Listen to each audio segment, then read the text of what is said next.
ఈరోజు మనము సిపిఆర్ ఎలా చేయాలనేది తెలుసుకుందాము. సిపిఆర్ అంటే ఏంటి, ఎవరికి చేయాలి, ఎలా చేయాలనేది ఈరోజు తెలుసుకుంటాము. అసలు ఈ సిపిఆర్ చేయడం నాకెందుకు అనుకోకూడదు, ప్రతి ఒక్కరికి అవసరం పడుతుండొచ్చు. ప్రతి సంవత్సరము మన ఇండియాలోనే 7 లక్షల మంది సుమారుగా 7 లక్షల మంది కార్డియాక్ అరెస్ట్ అయ్యి చనిపోతున్నారంట. సో ఆ కార్డియాక్ అరెస్ట్ అయినప్పుడు ఆ టైంలో మనం సరిగా రెస్పాండ్ అవ్వగలిగితే వాళ్ళ ప్రాణాలని సేవ్ చేయడానికి ఛాన్సెస్ ఉంటాయి. సో సిపిఆర్ అన్నది ప్రతి ఒక్కరికి తెలియాలి. ఇప్పుడు ఏదైనా సిచ్యువేషన్లో ఎవరైనా కొలాప్స్ అయినప్పుడు అప్పుడు మీరు ఒక్కరే ఉన్నారు, హాస్పిటల్కి తీసుకెళ్ళేంత వరకు అతని ప్రాణం ఆగకపోవచ్చు. సో ఆ టైంలో మీరు సిపిఆర్ చేయగలిగితే కనుక అతని ప్రాణం కాపాడినట్టు అవుతుంది. సో మన చేతుల్లో ఒక ప్రాణాన్ని కాపాడేంత విలువ ఉంటుంది ఈ సిపిఆర్ నేర్చుకోవడం అనేది. సో కంపల్సరీ ప్రతి ఒక్కరూ సిపిఆర్ అనేది నేర్చుకోవాలి. ఈ సిపిఆర్ ఎవరికి చేయాలి, ఎలా చేయాలి, ఎలాంటి సిచ్యువేషన్లో చేయాలనేది ఈరోజు తెలుసుకుందాము. అవి అర్థం అవ్వాలంటే దానికంటే ముందు ఒక 3 విషయాలు మనకు ప్రాపర్గా అర్థం అవ్వాలి. అది అర్థమైతే మనం సిపిఆర్ అనేది ప్రాపర్గా నేర్చుకోగలుగుతాము. కార్డియాక్ అరెస్ట్ అంటాం కదా, చాలాసార్లు హాస్పిటల్లో కూడా మనం విన్నాం చాలాసార్లు కార్డియాక్ అరెస్ట్ అయింది అని. అంటే ఏంటి మీకు తెలిసింది చెప్పండి. ఏమన్నా గుండె ఆగిపోవడం. కార్డియాక్ అరెస్ట్ అంటే టెంపరీగా హార్ట్ బీట్ అనేది ఆగిపోతుంది. ఆ హార్ట్ బీట్ ఆగిపోయినా 10 సెకండ్లో పేషెంట్ అన్కాన్షియస్ అవుతాడు. ఇంకో 1 మినిట్లో అంటే 30 to 60 సెకండ్స్లో బ్రీతింగ్ కూడా ఆగిపోతుంది. ఆ టైంలో మనం ఎవరైనా సిపిఆర్ తెలిసిన వాళ్ళు ఉండి కరెక్ట్గా చేయగలిగితే కనుక హార్ట్కి హార్ట్ ఫంక్షన్ మనం మళ్ళీ రీగెయిన్ చేయవచ్చు, మళ్ళీ హార్ట్ బీట్ అయ్యేలా చేయవచ్చు. దాన్నే సిపిఆర్ అంటాము. ఓకే, ఈ కార్డియో పల్మనరీ రీసక్సిటేషన్ అంటే సిపిఆర్ అంటే full form cardio pulmonary resuscitation. Cardio అంటే హార్ట్, పల్మనరీ అంటే లంగ్స్. సో మనకు హార్ట్ బీట్ ఆగిపోయినప్పుడు హార్ట్ అనేది బ్లడ్ పంపింగ్ చేయడం అనేది ఆగిపోతుంది. ఆగిపోయినప్పుడు లంగ్స్కి కూడా బ్లడ్ వెళ్ళదు. ఇప్పుడు మనం ఆ టైంలో సిపిఆర్ చేస్తే హార్ట్ ఫంక్షన్ మళ్ళీ వస్తుంది, లంగ్ ఫంక్షన్ మళ్ళీ వస్తుంది. దాన్నే సిపిఆర్ అంటాం, కార్డియో పల్మనరీ రీసక్సిటేషన్. ఆగిపోయిన హార్ట్ని, లంగ్స్ని మళ్ళీ ఫంక్షన్ లాగా చేయడానికి మనం చేసే ప్రయత్నమే సిపిఆర్. ఓకే, మరి కార్డియాక్ అరెస్ట్ అన్నా హార్ట్ అటాక్ అన్నా ఒకటా, 2 వేరువేరా? మీకు తెలిసిందేంటి ఏంటి మరి? చాలామంది కార్డియాక్ అరెస్ట్, హార్ట్ అటాక్ 2 ఒకటే అన్నట్టుగా భావిస్తారు. 2 వేరువేరు. కార్డియాక్ అరెస్ట్ అంటే ఇప్పుడు చెప్పినట్టుగా, మీరు చెప్పినట్టుగానే హార్ట్ బీట్ సడన్గా ఆగిపోవడం.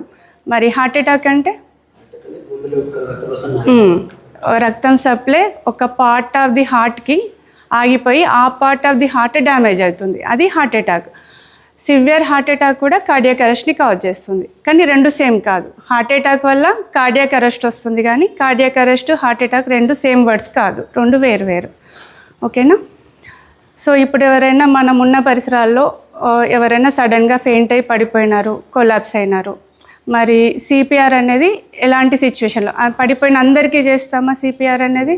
చేయము. ఎవరికి చేయాలి అంటే అతనికి కాన్షియస్నెస్ ఉందా లేదా చూసుకోవాలి, బ్రీతింగ్ ఉందా లేదా చూసుకోవాలి, పల్స్ ఉందా లేదా చూసుకోవాలి.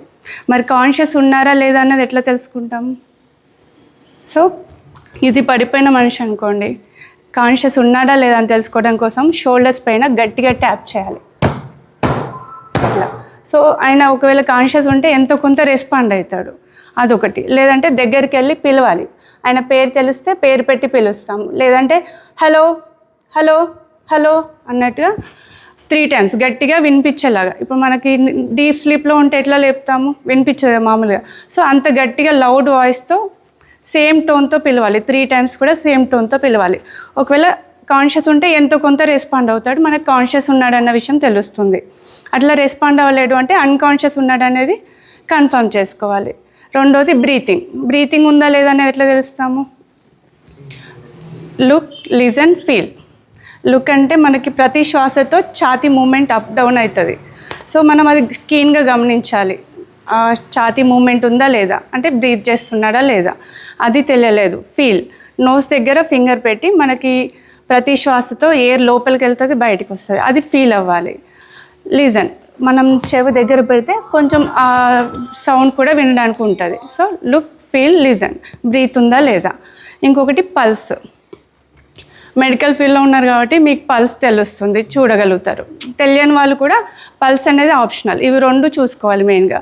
పల్స్ కూడా మనం రేడియల్ ఆర్టరీ చేతిలో చూస్తే అలా కొలాప్స్ అయిన వాళ్ళకి కొందరికి బీపీ డౌన్ ఉంటుంది. ఈ పల్స్ తెలియకపోవచ్చు. కెరోటిడ్ పల్స్ అంటాము. ఇక్కడ చూస్తాము 3 ఫింగర్స్తో ఇక్కడ పెట్టి చూడాలి. ట్రేకియా పక్కన ఈ ప్లేస్లో, క్లావికిల్ పైన ఈ ప్లేస్లో చూడాలి. సో ఇది మెయిన్ పల్స్. ఈ పల్స్ లేదంటే ఇంకా పల్స్ ఆగిపోయినట్టే. ఇది ఉన్నా లేకున్నా ఇది ఉండకపోతే పల్స్ ఆగిపోయినట్టే. సో మెయిన్గా అయితే అన్కాన్షియస్ ఉన్నాడు, బ్రీతింగ్ లేదు. ఇవి రెండు కన్ఫర్మ్ అయిందంటే వెంటనే ఏం ఆలోచించకుండా సిపిఆర్ అనేది స్టార్ట్ చేయాలి. ఇంకొకటి, సిపిఆర్ స్టార్ట్ చేసే ముందే మీరు అన్కాన్షియస్ ఉన్నాడు, బ్రీతింగ్ లేదు అని కన్ఫర్మ్ అయినాక వెంటనే అంబులెన్స్కి ఫస్ట్ కాల్ చేయాలి. మీరు ఒకరే ఉన్నారు, ఆ పొజిషన్లో ఇంకొకరు లేరు, first call to ambulance, then start CPR. లేదు 2-3 ఉన్నారు, ఒకరికి కాల్ చేయమని చెప్పండి, మీరు సిపిఆర్ స్టార్ట్ చేయాలి. కొన్ని నిమిషాలు కూడా, కొన్ని సెకండ్లు కూడా సిపిఆర్ స్టార్ట్ చేయడం అనేది లేట్ చేయకూడదు. మనకి ఈ కార్డియాక్ అరెస్ట్ అయినాక ఒక 10 మినిట్స్ దాటిందంటే బ్రెయిన్ డెత్ అయిపోతుంది. బ్రెయిన్ డెత్ అయిపోయినాక మనం సిపిఆర్ చేసినా కూడా వేస్టే. సో ఆ 10 మినిట్స్ లోపే, ఇప్పుడు మనం ఎక్కడో ఉన్న కొలాప్స్ అయిన పర్సన్ హాస్పిటల్కి వచ్చేదానికి ఇవన్నీ చేయకుండా ఉంటే అప్పటికి బ్రెయిన్ డెడ్ అయిపోతుంది. సో మీరు హాస్పిటల్కి తీసుకొచ్చినా మనం చేసేది ఏమి ఉండదు. సో ఆ టైంలో మీకు సిపిఆర్ తెలిసి ఉంటే పడిపోయిన వెంటనే స్టార్ట్ చేసినామంటే ఎఫెక్ట్ ఉంటుంది. ఓకేనా. ఇప్పుడు సిపిఆర్ ఎట్లా చేయాలి? పడిపోయిన మనిషి ఉన్నాడు అనుకోండి, ఇప్పుడు ఇక్కడంటే అందరికీ కనిపించదని బెడ్ పైన పెట్టాము, బెడ్ అవైలబుల్ ఉంది కాబట్టి. పడిపోయిన పర్సన్ ఎక్కడ ఉంటే అక్కడే ఫ్లాట్గా పడుకోబెట్టేసాలి. అటు షిఫ్ట్ చేసి ఇటు షిఫ్ట్ చేసి టైం వేస్ట్ చేయకూడదు.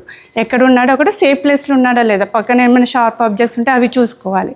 సో సేమ్ ప్లేస్లో పడుకోబెట్టి మనం పేషెంట్ లెవెల్లోనే నీల్ డౌన్ అవ్వాలి. ఇలా నీల్ డౌన్ అవి మనం రైట్ హ్యాండెడ్ పర్సన్ అయితే రైట్ హ్యాండ్ కింద ఉంటుంది, లెఫ్ట్ హ్యాండ్ పర్సన్ అయితే రైట్ హ్యాండెడ్ పర్సన్ అయితే రైట్ హ్యాండ్ కింద ఉంటుంది. నెక్స్ట్ ఇంకో హ్యాండ్ సపోర్టింగ్ హ్యాండ్. ఓకే. ఒకవేళ లెఫ్ట్ హ్యాండెడ్ పర్సన్ అయితే లెఫ్ట్ హ్యాండ్ కింద ఉంటుంది, నెక్స్ట్ హ్యాండ్ సపోర్టింగ్ హ్యాండ్. ఎందుకంటే మనకి వచ్చే ప్రెషర్ కింది హ్యాండ్ నుంచి ఎక్కువ ప్రెషర్ వస్తుంది కాబట్టి ఆ ప్రెషర్ పెట్టడానికి రైట్ హ్యాండెడ్ వాళ్ళు రైట్ హ్యాండ్ కింద పెట్టుకోవాలి. మళ్ళీ ఎక్కడ ప్రెషర్ పెట్టాలి అంటే నిప్పుల్ లైన్ ఉంటుంది, మధ్యలో మనకి స్టెర్నమ్ అని సెంట్రల్లో ఒక బోన్ ఉంటుంది, దాంట్లో లోవర్ హాఫ్లో మనం ప్రెషర్ అప్లై చేయాలి. సెంటర్లో most of the times heart left side ఉంటుంది కానీ కొందరికి రైట్ సైడ్ కూడా ఉండే ఛాన్స్ ఉంటుంది. అలాంటి సిచ్యువేషన్లో మిస్ అవ్వకుండా ఉండడానికి సెంటర్లో, మోస్ట్ ఆఫ్ ది టైమ్స్ సెంటర్లో పెడితే సరిపోతుంది. సో రైట్ హ్యాండ్ కింద ఉంది, నేను లెఫ్ట్ హ్యాండ్ కాబట్టి లెఫ్ట్ హ్యాండ్ కింద పెడతా. జనరల్గా అందరిది most of the times right handed ఉంది కాబట్టి రైట్ హ్యాండ్ కింద పెట్టాలి, లెఫ్ట్ హ్యాండ్ సపోర్టింగ్ ఉండాలి. మనం ప్రెషర్ అప్లై చేసినప్పుడు 2 ఇంచెస్ చెస్ట్ అనేది లోపలికి వెళ్ళాలి, ఆల్మోస్ట్ 2 ఇంచెస్. అంతకన్నా ఎక్కువ వెళ్ళకూడదు. అంతకన్నా ఎక్కువ వెళ్ళిందంటే డ్యామేజ్ అయ్యే ఛాన్స్ ఉంటుంది, పక్కన రిబ్స్ ఫ్రాక్చర్ అయ్యే ఛాన్స్ ఉంటుంది. మళ్ళీ ఈ పార్ట్ ఆఫ్ ది హ్యాండ్తోనే ప్రెషర్ అప్లై చేయాలి, ఇలా ప్రెషర్ అప్లై చేయాలి. వీటితో ప్రెస్ చేస్తే మళ్ళీ రిబ్స్ పైన ప్రెషర్ పడుతుంది. సో ఈ పార్ట్ ఆఫ్ ది హ్యాండ్తోనే ప్రెషర్ అప్లై చేయాలి. ఇలా ప్రెషర్ అప్లై చేసిండ్రు, మళ్ళీ పైకి అనాలి. మొత్తం ఇలా తీసి మళ్ళీ ఇలా పెట్టడం కాదు, మనకి హ్యాండ్ పొజిషన్ చెస్ట్కి టచ్ అయ్యే ఉండాలి ఎప్పుడైనా కూడా. అప్లై చేసినాం, రిలీజ్ చేసినాం, అప్లై చేసినాం, రిలీజ్ చేసినాం. ఇలా ప్రెషర్ అప్లై చేసినప్పుడు హార్ట్ బీట్ ఆల్రెడీ ఆగిపోయి ఉంది కదా, అదేంటంటే ఇప్పుడు మనం హార్ట్ చేయని పనిని మనం చేస్తున్నాము. ఇలా ప్రెషర్ చేసినప్పుడు హార్ట్లో ఉన్న బ్లడ్ అంతా పంప్ అవుతుంది. మళ్ళీ మనం తీసినప్పుడు బాడీ పార్ట్స్ నుంచి ఆక్సిజన్ డీఆక్సిజనేటెడ్ బ్లడ్ మళ్ళీ హార్ట్లోకి వస్తుంది, మళ్ళీ ప్రెషర్ అప్లై చేస్తాం. ఇలా ఎన్నిసార్లు చేయాలి? 100 to 120 times per minute. Okay. అంతకన్నా ఎక్కువ దాటకూడదు. 100 to 120 టైమ్స్ పర్ మినిట్ చేయాలి. ఎవ్రీ 15 బ్రెత్స్కి 30 కంప్రెషన్స్కి 2 బ్రెత్స్ ఇవ్వాలి. ఈ బ్రెత్స్ ఇవ్వడం అనేది ఇది కూడా సేమ్ అలాగే. ఇలా ప్రెషర్ అప్లై చేసినప్పుడు మనం కౌంట్ చేస్తాం కదా జనరల్గా, 1 2 3 4 అలా 30 వరకు కౌంట్ చేయాలి. 30 కౌంట్ చేశాక 2 బ్రెత్స్ ఇవ్వాలి. ఆ 2 బ్రెత్స్ 2 సెకండ్స్ వరకు, ఒక బ్రెత్ ఒక 2 సెకండ్స్, అంతకన్నా ఎక్కువ కాకూడదు. అది ఎలా ఇవ్వాలంటే, ఇప్పుడు అన్కాన్షియస్ ఉన్న పేషెంట్ టంగ్ అనేది మనకి మనం శ్వాస తీసుకునే ద్వారంని క్లోజ్ చేస్తుంది. అది ఆ దారి ఓపెన్ చేయాలి అంటే పేషెంట్ హెడ్ టిల్ట్ చేయాలి వెనక్కి, ఈ చిన్ లిఫ్ట్ చేయాలి. ఓకే. ఈ ఫోర్ హెడ్ సైడ్ ఉన్న హ్యాండ్ని ఈ సాఫ్ట్ పార్ట్ ఆఫ్ ది నోస్ని పించ్ చేసి క్లోజ్ చేసి ఈ హెడ్ టిల్ట్ అలాగే ఉండాలి, చిన్ లిఫ్ట్ అలాగే ఉండాలి. స్లైట్గా మౌత్ ఓపెన్ చేసి మనం ఫస్ట్ డీప్ బ్రీత్ తీసుకోవాలి. డీప్ బ్రీత్ తీసుకొని మౌత్ టు మౌత్ సీల్ చేయాలి. సీల్ చేసి స్లోగా బ్లో చేయాలి. బ్లో చేసేటప్పుడు మన ఫేస్ ఇటువైపు చూడాలి. ఇట్లా అలా బ్లో చేస్తే మనం బ్లో చేసింది ఎఫెక్టివ్గా ఉందా లేదా ఎట్లా తెలుస్తుంది అంటే చెస్ట్ రేజ్ అవ్వాలి. చెస్ట్ రేజ్ అయితేనే మనం బ్లో చేసింది అనేది ఎఫెక్టివ్గా ఉందనే విషయం తెలుస్తుంది. సో అర్థమైంది కదా ఇంతవరకు. 30 కంప్రెషన్స్, 2 బ్రెత్స్. ఈ షిఫ్టింగ్లో కూడా మనం 10 సెకండ్స్ కంటే ఎక్కువసేపు కార్డియక్ కంప్రెషన్స్ ఇవ్వకుండా ఆపకూడదు, కంటిన్యూ చేస్తూనే ఉండాలి. మరి ఈ 32 ఎంతసేపు చేస్తాం? ఎంతసేపటి వరకు చేయాలి? ఒకటి పేషెంట్ రెస్పాండ్ అవ్వాలి, బ్రీత్ రావాలి, ఒకటి రావట్లేదు.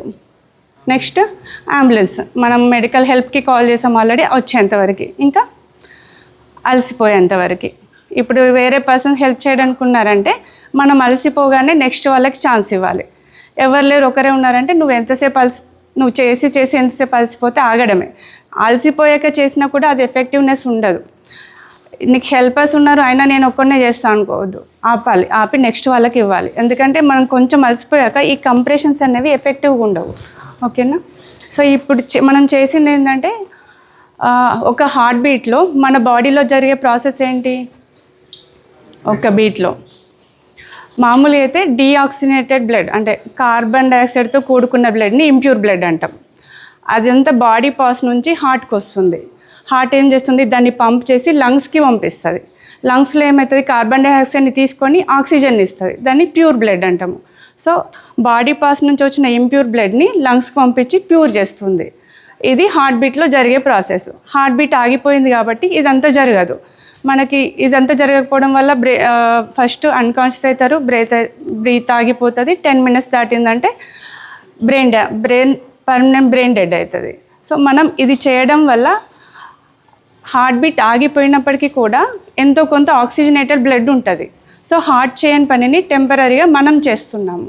సో ఇది సిపిఆర్లో అండర్లయింగ్ మెకానిజం. ఓకే, ఇంకా ఏంటంటే ఆటోమేటెడ్ ఎక్స్టర్నల్ డీఫిబ్రిలేటర్స్ ఉంటాయి. ఇవి ఎక్కడెక్కడ ఉంటాయి? ఎక్కడ పడితే అక్కడ ఉండవు కదా, ఉన్నప్పుడు వాడుకుంటాము. లేకపోతే సిపిఆర్ఏ కంటిన్యూ చేయడం మనకి కావాల్సిన హెల్ప్ కావాల్సిన రిజల్ట్ వచ్చేంత వరకు.